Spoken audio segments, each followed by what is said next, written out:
వి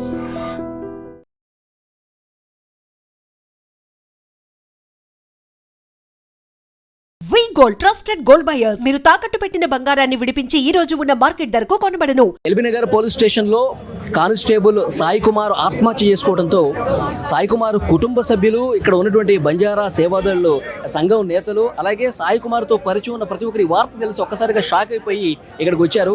మాట్లాడదాం ఒకసారి. అమ్మా, మీ పేరు? లావణ్య. మీరేమవుతారమ్మా సాయి కుమార్కి? నాకు మాది డ్రైవింగ్ స్కూల్ ఉంది, డ్రైవింగ్కి వచ్చేటోడు వాడు. అట్లా వాడు ఎడ్యుకేషన్ పర్సన్ తమ్మి, బాగా సివిల్స్ ప్రిపేర్ అవుతారు. సివిల్స్ ప్రిపేర్ అవ్వడానికి వాడు ట్రై చేస్తున్నాడు. ఇంకొకటి ఏంటంటే, నేను బీజేపీ పార్టీ రాష్ట్ర మహిళా మోర్చా. వాడు ఎప్పుడు మాట్లాడినా ఉద్యోగాల నోటిఫికేషన్స్, అక్క నోటిఫికేషన్స్ వస్తలేవు, నోటిఫికేషన్ల గురించి ఒక వీడియో తీయక్క అని వాడే నాకు కొన్ని పాయింట్లు రాసిచ్చేటోడు. గిది మాట్లాడక్క అని వాడు చెప్తుంటే ఆ పాయింట్లు నేను మళ్ళీ చాట్ జీపీటీలో చూసుకొని నేను చాట్ జీపీటీలో వెతకక్క అని చెప్పేటోడు. ఏదైనా వాడు ఎట్లా అంటే ఒక్క చిన్న చెడ్డలు వాట్లేని పిల్లోడు, బ్రైట్ ఫ్యూచర్ ఉన్న పిల్లగాడు తమ్మి. నేను చదువుకున్నా. వాడు సూసైడ్ చేసుకునే పిల్లగాడు అయితే కాడు. ఇదైతే 100% నిజం.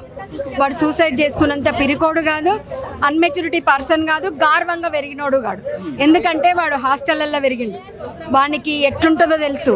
వాడు తిండి వాడు ఎట్లా అంటే, నిన్నమన్న ఒక హాస్టల్కి మారి, అరే నువ్వు చదువుకొని ఫ్యూచర్ ఉంటాడు, 1000-2000కి ఎందుకురా హాస్టల్ మారి, నువ్వు ఫుడ్ బాగుండదంటే, ఇంతకన్నా ఘోరంగా తిని పెరిగినాక నేను హాస్టల్లో అన్నాడు. వాడు 200% వాడు వద్దన్నా, ఒరే నీ డ్యూటీ నాకు చెప్పకరా, డ్యూటీ జోలు పాడుగాను, నాకు ఇనబుద్ధి అయితే లేదు, నువ్వు ఇంకేదన్నా చెప్పరా, డ్యూటీ జోలు పాడు. చివరిసారి ఎప్పుడు మాట్లాడారు సాయి కుమార్తో? నిన్న మాట్లాడక మొన్న 14 నిమిషాలు మాట్లాడి. నేను ఇప్పుడు చూసుకున్నా, మొన్న 14 నిమిషాలు 14 నిమిషాలు కూడా నేను ఉస్మానియా హాస్పిటల్, గాంధీ హాస్పిటల్కి పోయి హాస్పిటల్ పరిస్థితులు ఇట్లున్నాయని ఒక వీడియో తీసినట్టు, అది ఇన్స్టాలో పెట్టనీకే. అరే ఇట్లా పోయొచ్చినవా అక్క అంటే, పోయొచ్చిన, ఇంత నీచంగా ఉన్నాయిరా, ఇంత దారుణంగా ఉందిరా అంటే, అవునక్క అన్నాడు. అది చెప్పిండు. నీ డ్యూటీ ఎంత వరకు వచ్చిందిరా అంటే, డ్యూటీ పాస్పోర్ట్ ఏదో ఉంటుందంట, అది లాక్కున్నారక్క, నాకు డ్యూటీ ఇస్తలేరు, నేను డ్యూటీకి వచ్చినా కానీ నాకు ఆబ్సెంట్ వేసిర్రు, నాకు ఆబ్సెంట్, నీకు కావాల్సింది కూడా అదే కదరా అంటే, లీవ్ పెట్టినా అక్క అనేదో అన్న, సిఎల్పినా ఏదో అన్నాడు, ఏదో లీవ్ పెట్టినాక అన్నాడు, ఏదో లీవ్ పెట్టినాక నాకు ఇప్పుడు ఖాళీయే ఉందక్క అన్నాడు. మళ్ళా ప్రిపరేషన్కి దొరుకుతుంది అక్క. ఇప్పుడు డ్యూటీలో ఉన్న ఇబ్బందులను ఎప్పుడన్నా షేర్ చేసుకునేవాడు? అసలు ఎట్లా ఏముండేది ఏంటది? ఇప్పుడు ఎందుకంటే ఫ్యామిలీ మెంబర్స్ టార్చర్ పెట్టి చంపారు అని చెప్పేసి వాళ్ళు ఆరోపణ చేస్తూ ఉన్నారు కదా, మీతో మాట్లాడినప్పుడు ఎప్పుడైనా డ్యూటీలో ఇట్లా ఉండేది, ఈసారి ఇట్లా అనేవాడు అట్లా అన్న? వాస్తవం, వానికి ఫ్యామిలీ టార్చర్లు లేవు. వానికి ఫ్యామిలీ టార్చర్ కాదు, ఫ్యామిలీతో షేర్ చేసుకునేవాడు కదా అంటే కదా వాళ్ళ అమ్మ చెప్తుంది. వాడు నాకు ఏమంటారు, ఏదో పేర్లు చెప్పేటోడు. నాకు కంప్యూటర్ డ్యూటీ ఉంటుందంట, వీడికి నాలెడ్జ్ ఎక్కువ, వీడికి బేసికల్లీ నాలెడ్జ్ ఎక్కువ. ఆ కంప్యూటర్ డ్యూటీ వీడికి వద్దన్నా, వీడొద్దని వీడంటున్నాడు. నాది కాదు, నేను ఇన్ని రోజులు చేసిన, మళ్ళీ వాని ప్లేస్లో ఇంకొకరు వస్తే వాడు పోతాడు, ఇంకొకరిని రాణిస్తలేరు, నువ్వు అదే చెయ్యాలని వాళ్ళు అంటున్నారు. ఇది నిజం, అదే ఆ డ్యూటీ చెయ్యాలి. ఏదో డ్యూటీ అన్నాడు తమ్మి, నాకు వాడు తెలియదు. నాకు హాస్టల్ ఎందుకుంది? నాకు హాస్టల్ లేదు.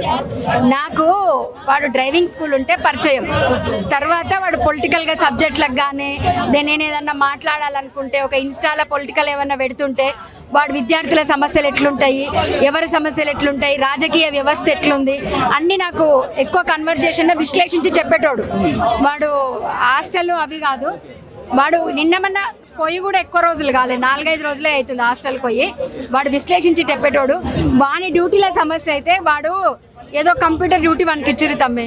వాడు చేసి నైట్ పూట నా వల్ల అయితే లేదు, నాకు హెల్త్ బాగలేదు, నేను ఇది చేసి చేయలేకపోతున్నా అంటే ఇంకెవరినైనా ఇయ్యాలంట, వానికి ఇయ్యలేదు, వాళ్ళు ఇస్తేనే వీడు పోవాలంట. పై అధికారులు ఇప్పుడు ఇతను అవతల నాకు నా వల్ల కావట్లేదు అన్నప్పుడు నువ్వు అదే చెయ్యన్నారు.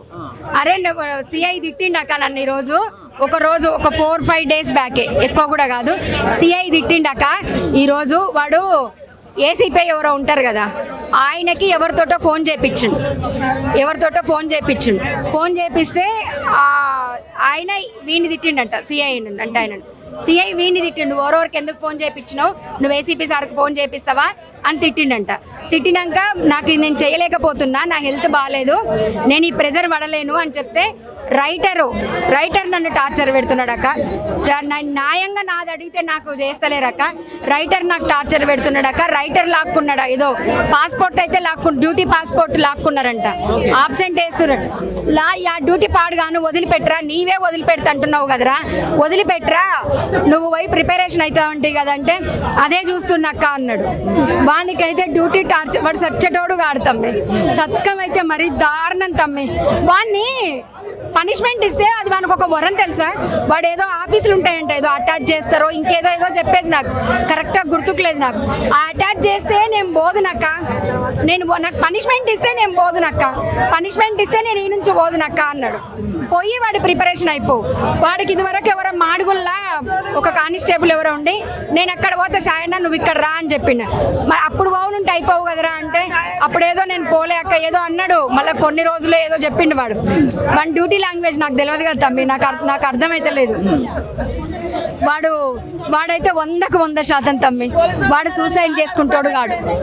వాడికి బతుకు మీద మస్తు పట్టింపు ఉంది తమ్మి. నేనేదో ఒకటి సాధించాలి, నేను ఒక ఆఫీసర్ని అవ్వాలి, నేను సొసైటీకి చెయ్యాలి.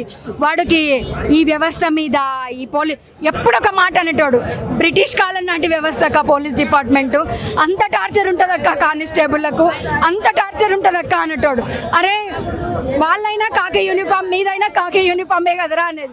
వాడు మన్న కూడా టార్చర్ ఉంటుందక్క అంటే, అరే వాళ్ళు ఇప్పుడైనా సిఐలు ఎస్ఐలు మీ నాలెడ్జ్కి సరే పోర్రా, వాళ్ళు ఏదో అప్పుడు కొట్టిర్రు అంత ఉంటుందిరా అంటే ఉంటుందక్క అన్న తమ్మి. నిజంగా చెప్తున్నా, వాడైతే అపరం మేధావి తెలుసా ఎడ్యుకేషన్ విషయం వల్ల. వాడెప్పుడు విలువయ్యరక బ్రిటిష్ కాలం నాటి వ్యవస్థ పనికి వాళ్ళ డ్యూటీ వదిలేయరా అంటే వాడు కొట్టుకునేటోడు తమ్మి. వానికి ఏదన్నా ఇట్లా ఏమో పనిష్మెంట్లు ఏమో ఇచ్చి పాడవుతారంట కదా, ఇస్తే వాడు ఏదన్నా జాబ్ కొట్టుకుని తమ్మి. ఏడాది ఏదో ప్రొవిషన్ పీరియడ్ అయిపోయింది ఏదో చెప్పిండు, అది వాడిని అట్లా తీసి పడేసినా వాడు ఇంకేదైనా జాబ్ కొట్టుకునేటోడు. వాడైతే నిజంగా చెప్తున్నా తమ్మి, శని జాలక వాని సావు కోసం ఈ కానిస్టేబుల్ డ్యూటీకి వచ్చిండు. రాకపోయినా బాగుండు వాడు నిజంగా. అది ఇప్పుడు ఆమె ఈ సాయి కుమారు ఈమె దగ్గరే డ్రైవింగ్ నేర్చుకున్నాడు. అలాగే ఒక మెంటర్ లెక్క ఏదన్నా ఇబ్బంది ఉన్నా ఏదైనా సమస్య ఉన్నా ఆమెతోనే షేర్ చేసుకునేవాడు.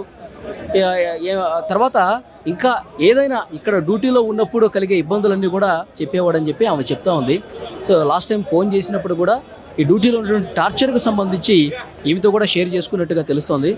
సో మొత్తానికి సాయి కుమారు మరి నిజంగా ఏం జరిగింది, ఆయన ఆత్మహత్య చేసుకోవడానికి ఎవరైనా ప్రేరేపించారో, వాళ్ళు ఇక్కడ టార్చర్ వల్ల అతను చేసుకున్నాడా, లేకపోతే వేరే కారణాలు ఏమైనా ఉన్నాయా, ఇవన్నీ కూడా ఇన్వెస్టిగేషన్లో తెలుస్తుంది. కానీ కుటుంబ సభ్యులు మాత్రం చంపేశారు, లిటరల్గా అతన్ని వేధింపులకు గురి చేసి చంపేసి ఉరివేశారు అని ఇక్కడ వీళ్ళందరూ కూడా చాలా తీవ్రమైనటువంటి ఆరోపణలు చేస్తూ ఉన్నారు. సో చూడాలి ఉన్నతాధికారులు దీని మీద ఏం స్పందించారు. ఎందుకంటే వాళ్ళందరూ చెప్తున్నారు, వాళ్ళందరూ రావాల్సింది ఇక్కడికి వచ్చి మాకు సమాధానం చెప్తేనే ఇక్కడి నుంచి కదులుతామని చెప్తా ఉన్నారు. మరి పై అధికారులు ఏం చేస్తారో చూడాలి.